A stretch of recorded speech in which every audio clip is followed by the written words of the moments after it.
Okay, everyone, so this video is on the ketogenic diet. It is obviously a very hot topic. It is the diet of 2018, 2019, I would say. Everyone wants to try it, everyone wants to know about it. I'm getting a lot of questions about it all the time. Now, I am not a nutritionist, I don't ever claim to be. I come from a health and fitness background. I do have my master's degree in exercise science, but not nutrition. So a lot of what I'm going to talk about comes from experience, self-research, things that I've read through other nutritionists, and so from there, I'm going to give you guys a lot of information. I'm going to try to make this as short and sweet as possible. But I also don't think a lot of people understand physiologically what's going on with the keto diet, and also don't even know enough about macronutrients to even make an educated decision on whether or not you should be on a keto diet. So first off, in terms of nutrition, even though I am not a nutritionist, I played around with a lot of diets. I started in undergrad. I had a good friend who he controlled my diet heavily at one point for like a year. And we tried several different things, mostly including carb cycling. But then I got into bodybuilding too after that, and I played around with heavily dropping calorie restriction in general, which meant dropping a lot of carbs. There were days where I was on 0 carbs. So I've been in ketosis. My body knows what it feels like. But I've also never been on a high fat diet. Whereas keto, you're pretty much looking at a 75% of your calories are coming from fat.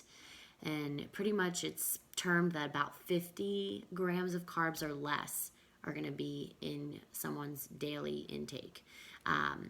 That's pretty much something I'm familiar with moving from my past with, doing bodybuilding competitions, is there was many days where I was on maybe 50 carbs as a high for several weeks in a row. So I know what it feels like to be in that state. And it's exhausting to many degrees. So if you are doing the keto diet and you're wondering why you're tired, that is not that's not surprising.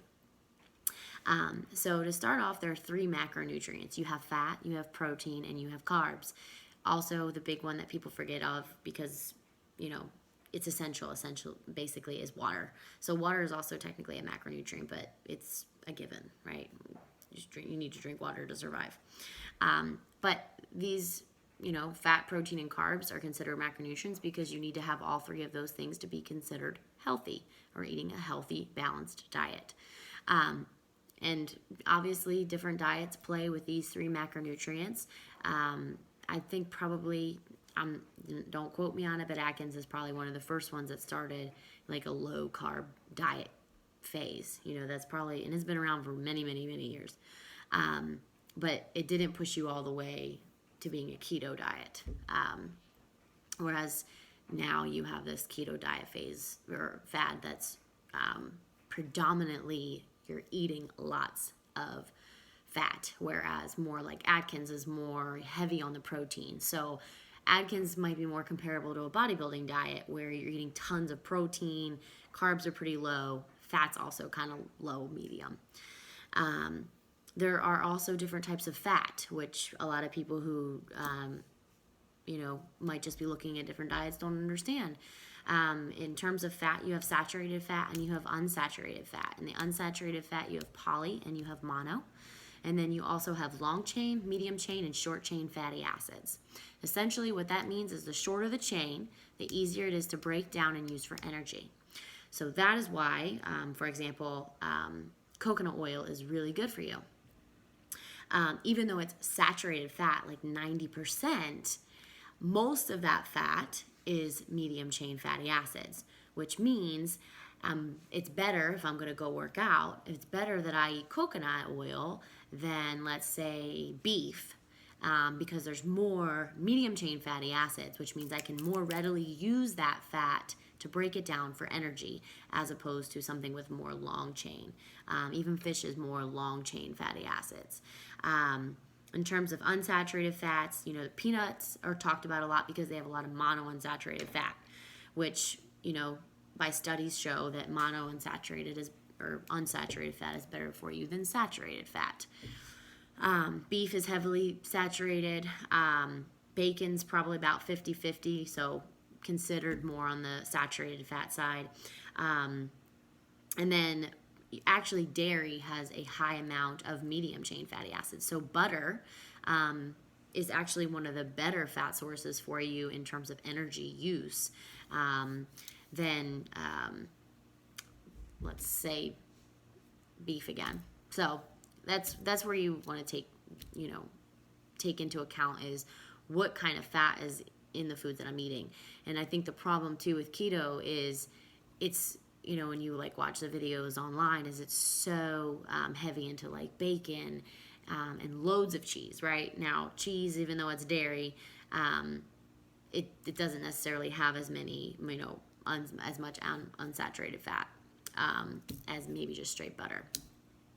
So that's where, what is good for you and what's not good for you. That's where it gets, really confusing in terms of fat sources. So we'll come back to that a little bit, but one of the things too that needs to be talked about is body types. There are, studies have shown this, and you can look up body types. It's not anything really new. But there are basically 3 different body types. It's mesomorphic, ectomorphic, and endomorphic. Another way of breaking it down too is there's apple-shaped people and there's pear-shaped people, banana, or green bean, which essentially would be ectomorphic. But people who have more of an apple shape, which means they're larger in the midsection, tend to be carb sensitive. So if someone says, oh, well, the keto diet worked awesome for me, it's probably because they're super carb sensitive. And that's where, you might actually be like, oh, well, that's why it's working for you. Now, let's also keep in mind that anytime you drop carbs, you're going to hold less water. So if you do the keto diet for, let's say, 5 weeks, half the weight that you might lose might be actually from water.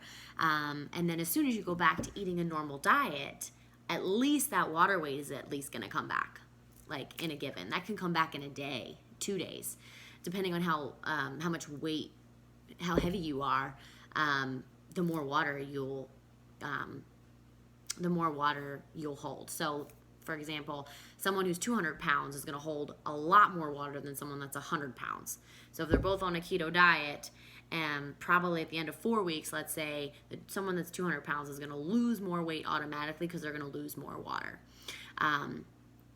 And that's kind of just a side effect of dropping carbs. Carbs hold water. So if you eat a high carb diet, your muscles get filled with glycogen and it holds water. Glycogen is glucose molecules, multiple, in simple terms.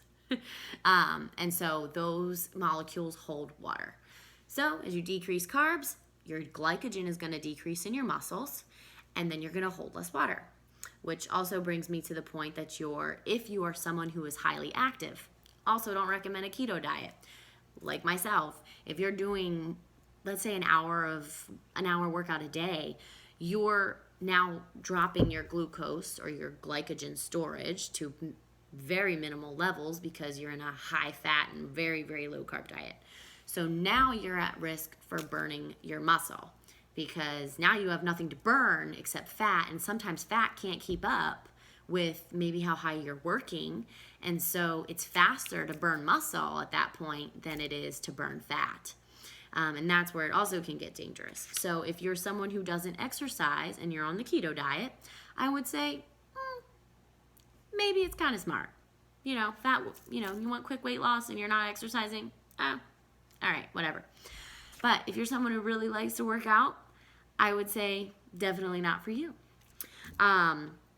So also, what is ketosis? I probably should have done that a little bit earlier. But basically, when your body is on low glucose, the body starts to run off of ketones. which is basically just a side effect of a lot of fat breakdown. I think it was very interesting because when I typed in keto, ketosis, or keto bodies into Google, this exact thing came up. It says, keto body contains a ketone group that are produced by the liver from fatty acids during periods of low food intake, carb restriction, starvation, prolonged intense exercise, alcoholism, or untreated type 1 diabetes. So if I were to read that, and let's say I knew nothing about anything, and I were to read that, I would be like, is it really good to be on a diet that my body thinks it's in complete starvation mode? Prolonged intense exercise, never really a good thing.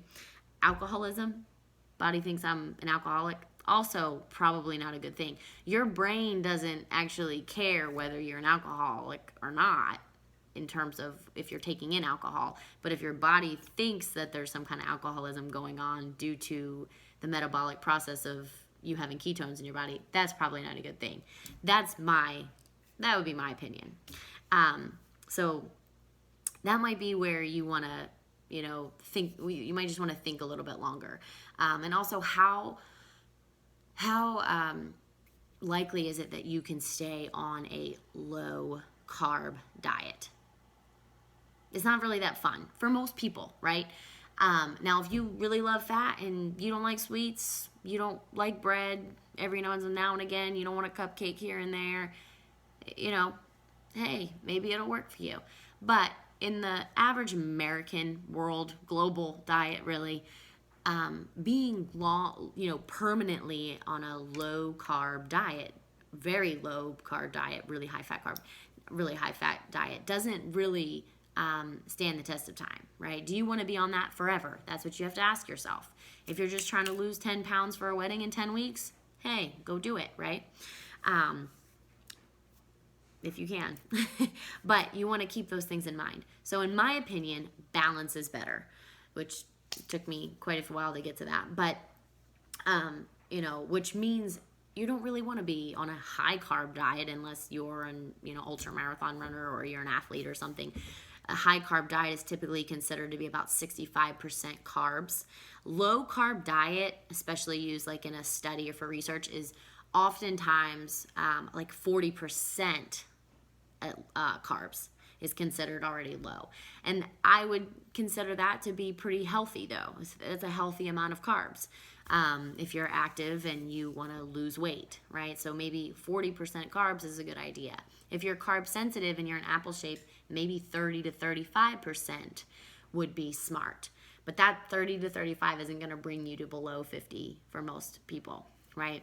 So I think that, overall going for balance is much more easier to maintain and to strive for, because you don't want to diet for life, right? You want to be on a diet that you can maintain forever. And that should always be the goal. It should never really be the goal of like, oh, I want to try the newest fad, or I want to see how this works for me. Because, studies show that when they compare diets side by side, like let's say intermittent fasting and, a balanced diet, restrictive diet, where you're in a restrictive calorie set. Same thing with intermittent fasting. You're in a restricted calorie diet, but you're intermittent fasting. People tend to lose the same amount of weight. There's less studies with ketosis. They're starting to come out now. But for the most part, the studies always show that people lose about the same amount of actual weight. And so that's where, is it worth it? That might be a decision that you need to make. And on that note, too, there are side effects of the keto diet. One of them would be the keto flu, which you might have heard of already by now, and bad breath. The bad breath is from the metabolic processes that are going on to form those ketones in the body. It's usually like a metallic-y taste in your mouth. I've been there. I know that taste just from dieting heavy at certain points. But the keto flu, basically, you're just extreme fatigue. You might be nauseous. those types of things, just because your body is changing over to a different metabolic process, normal metabolic process. Most bodies are used to using carbs all day long, for the most part, and then all of a sudden you're just cutting it out and your body's like, whoa, what's going on, right? And glucose is a lot faster to use. Keep in mind your brain likes to run off of glucose, so you might be in a head fog. Those types of things are considered the keto flu. Also, diarrhea is a side effect. Decreased athletic performance. That goes along with the fact that if you're doing high intensity interval training, you probably don't want to be on a keto diet, because you're not going to have that quick energy to burn. And so it's going to be extremely challenging. Ketoacidosis, that is basically where your body stores up too many ketones and your body becomes acidic. This can be extremely dangerous if you're a type 1 or type 2 diabetic. It can even damage your liver, kidneys, and or brain. Not to scare anyone, but obviously, it could be fatal. But it's dangerous. So if you are type 1 or type 2, you have to talk to a doctor before you even consider the keto diet. Weight regain, and that's just because as soon as you increase your carbs back in, you're automatically going to at least gain your water weight back. Or, being in such a restrictive diet and then, going ham again, if you will, you're going to gain that weight back. And then also decrease muscle mass. And that's, I touched on that a little bit before, is your muscles store glycogen. And if there's not that glycogen to use and you are a very active person, go to the gym regular basis, you're going to risk losing that muscle, because your body's going to look for something else to break down as well. And if you only have fat and you don't have enough carbs, it's going to turn to your muscle. So those are things that you definitely want to be considering when you're deciding if this diet is for you. So that's as easy as I could put it, my opinion. If you have any questions or comments on this video, please feel free to post below, and I'll do my best to answer as unbiasedly as I can. Bye.